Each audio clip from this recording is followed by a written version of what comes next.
की जय और वंदे मातरम के उद्घोष के साथ प्रधानमंत्री नरेंद्र मोदी ने अपना संबोधन पूरा किया। लगभग आधे घंटे के लिए उन्होंने मिलिट्री बेस पर मौजूद एयरफोर्स, आर्मी, आईटीबीपी के जवानों को संबोधित किया है, सबके योगदान की बात की है। यहां तक कि राष्ट्रकवि रामधारी सिंह दिनकर की कविता की पंक्तियां भी यहां पर पढ़ी हैं, संतों की बात की है। लेकिन एक कमांडर की तरह सभी सैनिकों को जो उनके सामने मौजूद थे, सभी सैनिकों को यह समझाया है कि उनकी वीरता किस तरीके से उन चट्टानों से मेल खाती है, उन पहाड़ियों से मेल खाती है, किस तरीके से उनका दृढ़ निश्चय है। एक तरह से सबकी हौसला अफजाई, उन सबको यह समूचा देश प्रेरणा ले रहा है।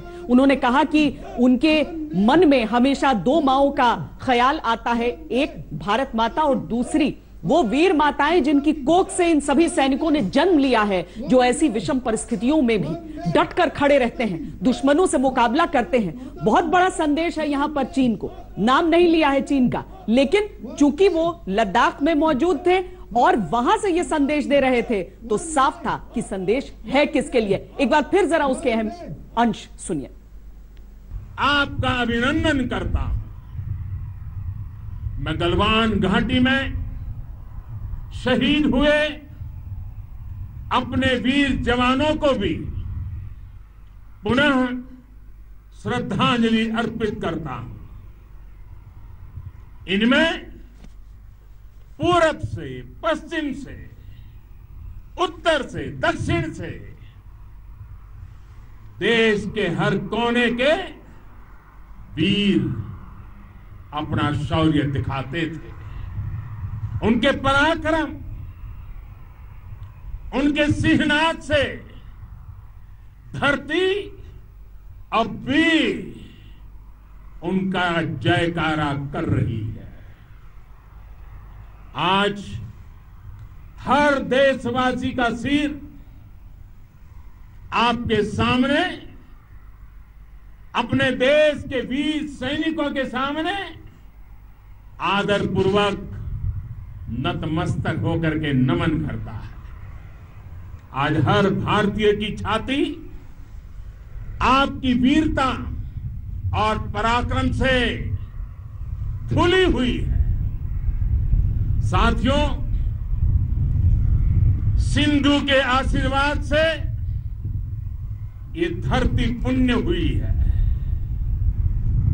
वीर सपूतों के शौर्य और पराक्रम की गाथाओं को ये धरती अपने आप में समेटे हुए है। लेह लद्दाख से लेकर करगिल और सियाचिन तक, रेजांगला की बर्फीली चोटियां से लेकर गलवान घाटी के ठंडे पानी की धारा तक, हर चोटी, हर पहाड़, हर जर्रा जर्रा, हर कंकड़ पत्थर भारतीय सैनिकों के पराक्रम की गवाही देते हैं। 14 कोर की जांबाजी के किस्से तो हर तरफ है। दुनिया ने आपका अदम्य साहस देखा है, जाना है। आपकी शौर्य गाथाएं घर घर में गूंज रही है। भारत माता की जय, भारत माता की जय, भारत माता की जय, भारत माता की जय। साथियों, आपका ये हौसला, आपका शौर्य और मां भारती के मान सम्मान की रक्षा के लिए आपका समर्पण अतुलनीय है। आपकी जीवटता भी दुनिया में किसी से भी कम नहीं है। जिन कठिन परिस्थितियों में, जिस ऊंचाई पर आप मां भारती की ढाल बन करके उसकी रक्षा करते हैं, उसकी सेवा करते हैं। उसका मुकाबला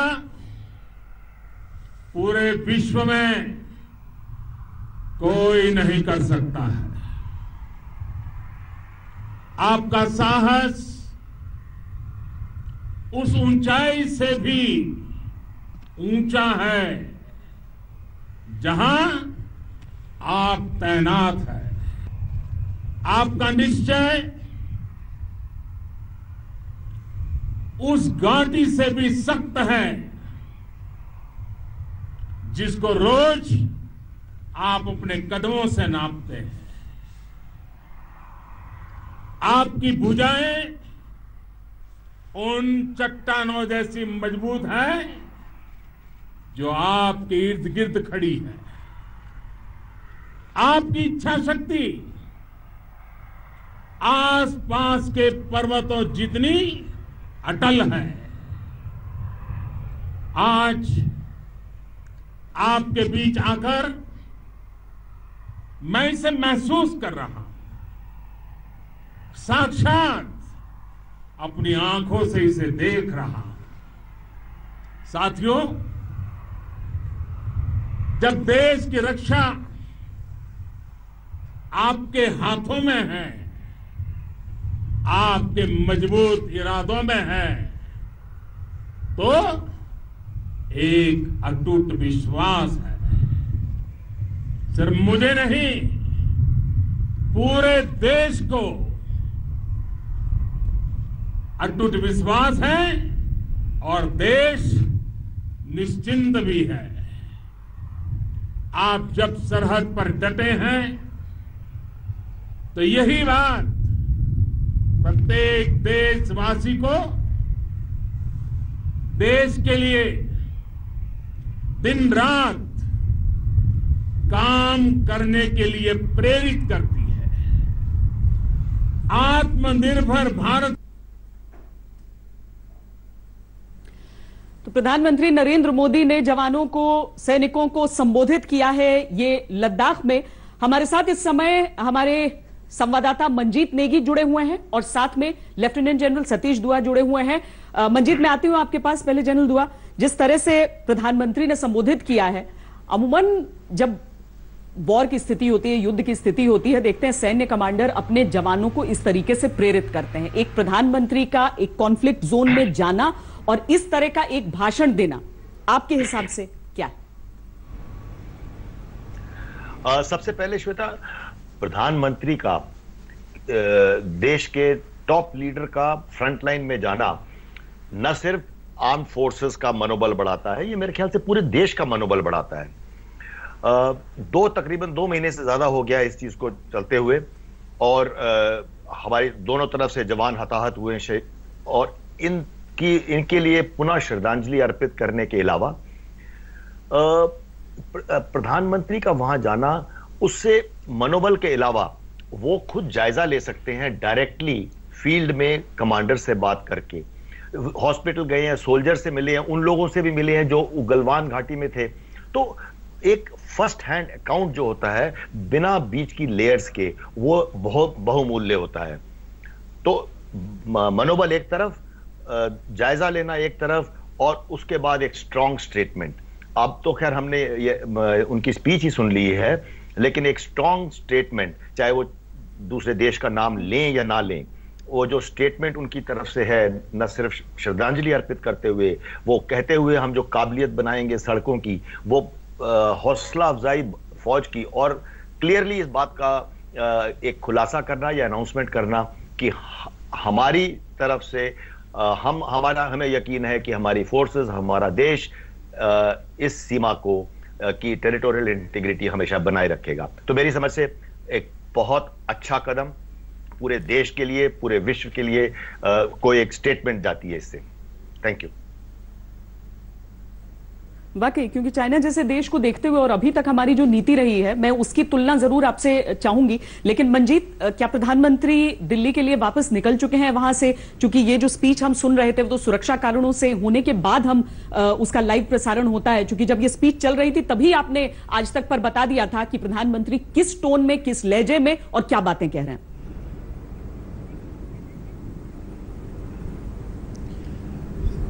श्वेता, थोड़ी देर पहले प्रधानमंत्री अपने विशेष विमान से रवाना हो चुके हैं और करीब 7 घंटे से ज़्यादा का उनका ये दौरा रहा है। ताबड़तोड़ उन्होंने अलग अलग जगह पर जाकर ये कह सकते हैं कि युद्ध के मोर्चे पर जिस तरह से सैनिकों की मूवमेंट होती है उसी तरह का उनका दौरा रहा है।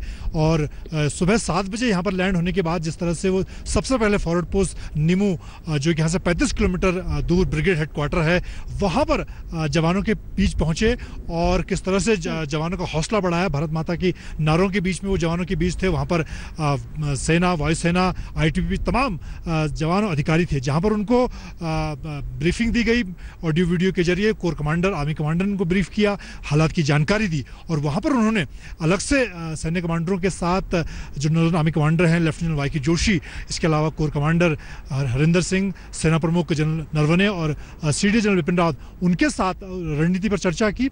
और उसके बाद जो अभी उनका जो संबोधन रहा जवानों के बीच में, जिस तरह की बात प्रधानमंत्री ने एक फॉरवर्ड पोस्ट पर एक तरह से कह सकते हैं कि युद्ध में जाने से पहले जिस तरह का मोटिवेशन एक कमांडिंग ऑफिसर के तौर पर जवानों का होता है, उसी तरह का प्रधानमंत्री का भाषण रहा। और हमने पहले भी इसकी जानकारी दी कि प्रधानमंत्री ने काफ़ी कड़े लहजे में एक तरह चीन को चेतावनी दी है और सैनिकों को कहा कि अब ये शौर्य दिखाने का वक्त है चीन के खिलाफ। और इस तरह जब दोनों सेनाएं आमने सामने खड़ी हैं, इसके बाद प्रधानमंत्री वापस यहाँ जो हेडक्वार्टर है 14 कोर का, वहाँ पहुँचे थे। वहाँ पर उनकी बैठक हुई और उसके बाद यहाँ पर शहीदों को, जो शहीद स्मारक है जहाँ पर सियाचिन से लेकर और अब तक के अलग अलग युद्धों में, करगिल युद्ध तक जो शहीद हैं, उनको श्रद्धांजलि देने के बाद आखिर में मिलिट्री हॉस्पिटल, जहाँ पर हमारे 15 तारीख जो जवान घायल हुए थे, उनका हालचाल पूछा, उनकी हौसला अफजाई की। और उसके बाद प्रधानमंत्री करीब 7 घंटे से ज़्यादा का जो उनका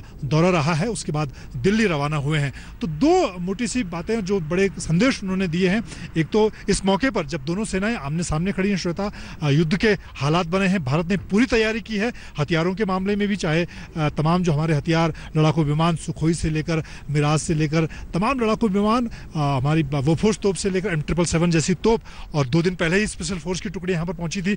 स्पेशल फोर्स का भी एक पैरा जंप प्रधानमंत्री के लिए रखा गया था, लेकिन समय की वजह से वो नहीं हो पाया। तो ये एक तरह से जवानों का उन्होंने हौसला अफजाई की लड़ाई के मोर्चे पर। और दूसरा, पड़ोसी को भी ये संदेश दिया कि खुद प्रधानमंत्री इस मौके पर, जबकि सेनाएं आमने सामने युद्ध के लिए खड़ी हैं, वहां पर वो पहुंचकर एक तरह की चेतावनी दे सकते हैं।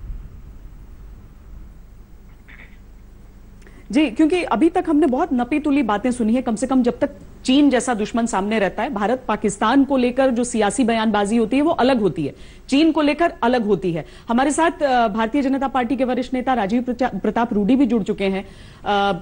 रूडी जी, क्या हम ये समझें कि प्रधानमंत्री ने जो कहा है वो सैनिकों को एड्रेस करेंगे तब उनकी बात करेंगे? अगर विपक्ष इतने दिनों से सवाल उठा रहा था कि जब उस दिन संबोधन किया तो सिर्फ कोरोना की बात करके क्यों चले गए, चीन की बात नहीं, प्रधानमंत्री सैनिकों के लिए बचाकर उन्होंने यह बात रखी थी कि शौर्य की बातें तो उन्हीं से होंगी जो वाकई ग्राउंड पर शौर्य अपना दिखा रहे हैं।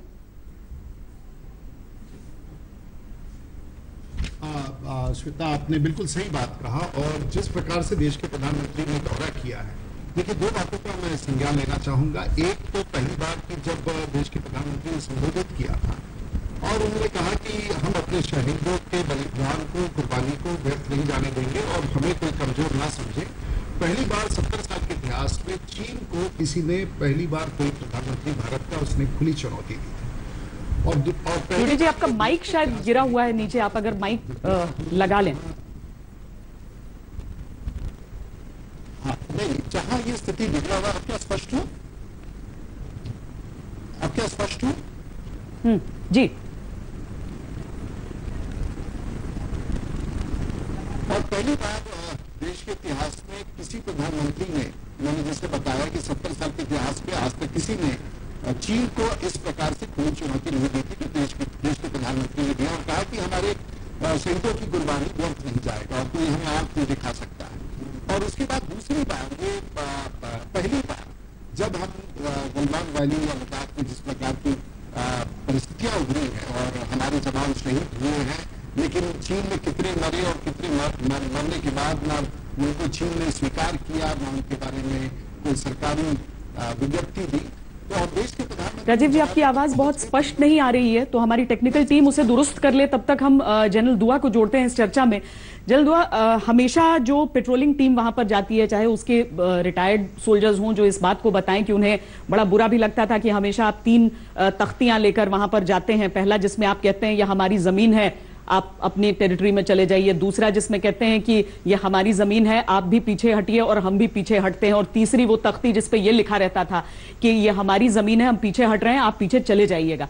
तो ये चीन जैसा देश जिसे समझ में आना चाहिए था, सेना ने कभी अपने आप को कमजोर नहीं समझा, लेकिन ये नीतियां जो रह गई वो थोड़ा सा परेशान जरूर करती थी। क्या आपको एक सैनिक होने के नाते ये भरोसा है कि आज अगर हम एक स्ट्रॉन्ग स्टैंड ले रहे हैं, आज अगर हम कह रहे हैं कि चीन को उसकी भाषा में जवाब देंगे, तो ये आने वाले दिनों के लिए भी रीडिफाइन करेगा भारत और चाइना के रिलेशनशिप को? बिल्कुल। आने वाले दिनों में army to army line of actual control पे डीलिंग्स क्या होंगी, वो तो रीडिफाइन होंगी। वो इसलिए होंगी जैसे कि आपने देखा पिछले हफ्ता, लगभग पिछले हफ्ते हमारे को मंत्रालय, मिनिस्ट्री ऑफ डिफेंस की तरफ से, डिफेंस मिनिस्टर की तरफ से, लीडरशिप की तरफ से था कि आर्मी को अब पूरी खुली छूट दे दी गई है। हमें किसने बांध रखा था? हमने कुछ प्रोटोकॉल्स आपस में तय किए थे, दोनों आर्मीज ने तय किया था कि हम वेपन जो कैरी करेंगे कुछ ऐसे ढंग से कैरी करेंगे, हम दोनों एक दूसरे के ऊपर एम्बुश नहीं लगाएंगे उन 23 जगहों में। तो इस तरह के कुछ प्रोटोकॉल्स हमने दोनों तरफ ने तय किए और दोनों तरफ उसको रिस्पेक्ट भी करते रहे। अब इस वक्त हालांकि गोली नहीं चली, लेकिन दोनों तरफ से डेथ्स हुई हैं, जाने गई हैं। यकीनन इतने 3 दिन की जो लेफ्टिनेंट जनरल लेवल बातचीत जो 12-14 घंटे चली हैं, तो कई प्रोटोकॉल डिसाइड होंगे। और आज जो प्रधानमंत्री ने एक स्ट्रॉन्ग मैसेज दिया है, एक स्ट्रॉन्ग स्टेटमेंट दी है, यकीनन इसके बाद कई चीजें रीडिफाइन होंगी। और मेरी समझ से ये चाहे जिस स्तर पे भी हो, ये सब करना बहुत जरूरी है। हम उसी दूरी पे नहीं चले रह सकते जिस तरीके से हम आज से 50 साल पहले थे। जनरल दुआ, एक चीज और आपसे समझना चाहती हूं। जब पाकिस्तान के लिए कहा जाता है कि हमारे सैनिकों को फ्री हैंड दिया जा रहा है और चाइना के साथ जब कहा जाता है कि हमारे सैनिकों को फ्री हैंड दिया जा रहा है, तो उसमें डिफरेंस होता है। आप उस सर्जिकल स्ट्राइक को आपने लीड किया था, जब पहली बार ऐसा हुआ कि एक सरकार ने उसे जानते बूझते और एंडोर्स भी किया, वरना स्ट्राइक्स होती रही हैं लेकिन उस तरह का एंडोर्समेंट एक गवर्नमेंट का नहीं रहा है उस पर। तो वो हमने देखा कि सर्जिकल स्ट्राइक कैसे हुई, उसे फॉलो अप किया गया बालाकोट एयर स्ट्राइक से। पाकिस्तान के साथ तो हम गोली चला सकते थे, आज अगर हम चाइना को उसकी भाषा में जवाब देने की बात करते हैं, यह आजादी किस तरह की है? जो ग्राउंड पर जवान सुन रहा था प्रधानमंत्री को, उसने क्या समझा होगा आज? देखिए, आर्मी के जवान, यही जवान जो आज लद्दाख में तैनात हैं, ये कभी ना कभी JNK में LOC में रहे होंगे, क्योंकि सभी ऑल्टरनेट टेन्योर्स करते हैं, तो सभी को अंडरस्टैंडिंग है लाइन ऑफ कंट्रोल और लाइन ऑफ एक्चुअल कंट्रोल अलग है। अलग क्या है? अलग ये है कि लाइन ऑफ कंट्रोल में के पार जो पाकिस्तान की तरफ से घुसपैठिए टेररिस्ट इन्फिल्ट्रेट कराते हैं वो लोग। नाउ टेररिज्म एक अलग चीज है। जो हमने सर्जिकल स्ट्राइक की थी जब उड़ी पे उन्होंने हमला किया, और उसके पहले पठानकोट और कई ऐसे बड़े हमले हुए, तो डिसाइड किया गया कि हम एक ऐसा वार करेंगे जो अक्रॉस जाएंगे। उधर अक्रॉस का सर्जिकल स्ट्राइक का और बाद में बालाकोट स्ट्राइक का फर्क यह है कि वो टेररिस्ट के अगेंस्ट था। उसमें हमने पाकिस्तान आर्मी को कोई टारगेट नहीं किया, कोई कोलेटरल डैमेज नहीं हुआ, सिर्फ हमने terror camps, terror launch pads और टेरर कैंप्स पे स्ट्राइक किया। वेरेज अब लाइन ऑफ एक्चुअल कंट्रोल में कोई टेररिस्ट इन्वॉल्व नहीं है, दोनों आर्मीज हैं और दोनों आर्मीज के एक प्रोटोकॉल्स हैं जो हम पहले, इसके थोड़ी देर पहले हम इसकी डिस्कशन कर चुके हैं। तो ये एक डिफरेंस आता है दोनों तरफ से। और आज पहली दफा प्रधानमंत्री ने एक स्ट्रॉन्ग स्टेटमेंट दे दी है यहां पे कि भाई ऐसा नहीं चलेगा। क्या होगा वो अभी टाइम विल टेल, अभी धीरे धीरे रीडिफाइन किया जाएगा, मैं समझता हूं। और ये एक मेन डिफरेंस है, पाकिस्तान एक रोग स्टेट होने के नाते टेररिस्ट का जो इस्तेमाल करता है उसके लिए डीलिंग अलग है, और यहां आमने सामने दो आर्मीज हैं जिसका एक अलग टाइप का प्रोटोकॉल रहा है, और अब वो प्रोटोकॉल या वो तौर तरीके बदलेंगे, कितने बदलेंगे, कैसे बदलेंगे, वो डिसाइड किया जाएगा। श्वेता। मंजीत, ये अचानक जो दौरा था, प्रधानमंत्री नरेंद्र मोदी वहां पर पहुंचे, जाहिर है कुछ घंटों पहले तो सबको पता चल गया क्योंकि तैयारियां थी उस विमान के वहां पर पहुंचने की भी, और प्रधानमंत्री के लिए एक पूरा प्रोटोकॉल होता है। लेकिन आखिरकार जब ये जवान वहां पर प्रधानमंत्री को उन्होंने सुना, ग्राउंड से खबर क्या आ रही है? वो खुश हैं, उत्साहित हैं, क्या कह रहे हैं?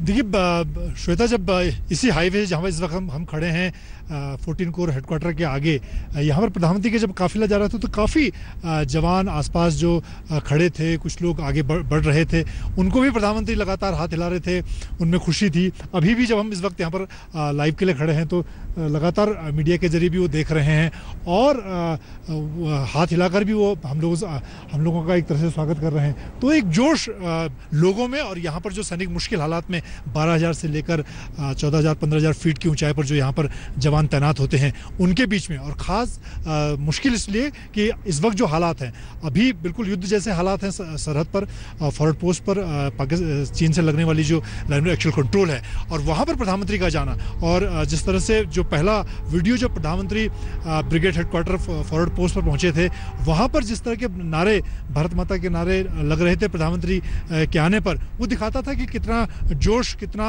जवानों में है। और ख़ासतौर से 15 जून की जो घटना हुई थी श्वेता, जब हमारे 20 जो जवान शहीद हुए थे, उसके बाद कहीं ना कहीं एक ये भावना थी कि हमें एक बड़ा नुकसान हुआ है, उसकी भरपाई की जानी चाहिए, उसका मुंहतोड़ जवाब दिया जाना चाहिए। और प्रधानमंत्री ने अपने पहले के भाषणों में, मन की बात में भी ये बात कही थी। लेकिन अब जिस तरह की बात प्रधानमंत्री ने शौर्य दिखाने की बात और जवाब देने की बात कही है जवानों के बीच में पहुंचकर, वो उनके जोश को कई गुना बढ़ा देता है, क्योंकि सीधे प्रधानमंत्री इस हालात में यहाँ पर पहुंचे हैं। तो एक तरह से उनके जो 20 जवानों को खोने का जो गम था श्वेता, उसका भी दर्द कहीं ना कहीं जवानों के बीच में कम हुआ है। प्रधानमंत्री ने वहाँ पर सीधे उन जवानों के बीच पहुंचे, और उसके बाद यहाँ पर जो घायल जवान हैं, जो मिलिट्री हॉस्पिटल में एडमिट हैं, उनसे भी प्रधानमंत्री मिले, उनका भी जोश बढ़ा है। यहाँ पर जो अब तक के अलग अलग लड़ाइयों में जवान शहीद हुए हैं, उनको भी प्रधानमंत्री ने श्रद्धांजलि दी।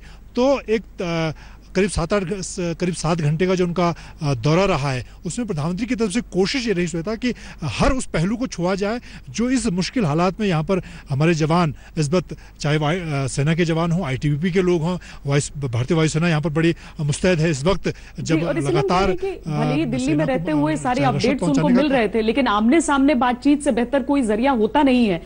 अब प्रधानमंत्री नरेंद्र मोदी लेह दौरे पर गए तो साथ में यह भी देखना होगा, सियाचिन जो कि लद्दाख का ही अभी एक छोर वो समझ लीजिए जहां पर पाकिस्तान से लगातार भिड़ंत रहती है, वहां पर एक तख्ती पर लिखा रहता है कि यहां मिलने वही आते हैं जो या तो दुश्मन होते हैं या सबसे अच्छे दोस्त।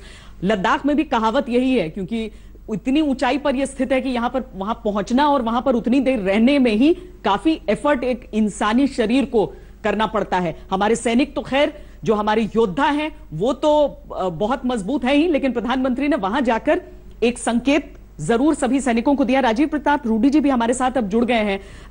राजीव जी, जिस तरह से हम बातचीत भी कर रहे थे इससे पहले, संदेश जो सैनिकों को दिया है वहां पर तो उन्होंने दिया है, लेकिन संदेश चीन के लिए भी था, यह भी स्पष्ट है। और प्रधानमंत्री ने साथ में एक और बात कही कि शांति की बात वही कर सकता है जो वीर हो, यानी शांति के लिए भी आपको शौर्य चाहिए। यानी यह कोई युद्ध का उद्घोष नहीं था, लेकिन शांति भी होगी तो हमारे टर्म्स पर ही होगी। देखिए, एक प्रकार का शंखनाद तो था, और मैं जो पहले आपको कह रहा था, देश के प्रधानमंत्री का यह शौर्य अपने आप में बड़ा है कि चाहे वो पहले भी लद्दाख 2019 में गए थे, जोजिला प्रोजेक्ट को इनॉग्रेट करने श्रीनगर गए थे, और लगातार पहाड़ों में जाते रहे। अरुणाचल प्रदेश में 2015 में गए, 2019 में गए, कैलाश मानसरोवर गए। वो इन फौजियों के पास और सैनिकों के पास जाने में, उनके ताकत को बढ़ाने में हमेशा काम कर रहे हैं। और मैं समझता हूँ और ये भी याद है कि देखिए किस प्रकार से हर परिस्थिति में, सामान्य दिनों में भी वो दिवाली में 2019 में 2018 में उत्तराखंड में गए थे और जम्मू एंड कश्मीर राजौरी में गए थे। मैं ये बात जो आपने कहा कि जो शौर्य उन्होंने दिखाया, मैं सिर्फ दो बातें कहना चाहूँगा।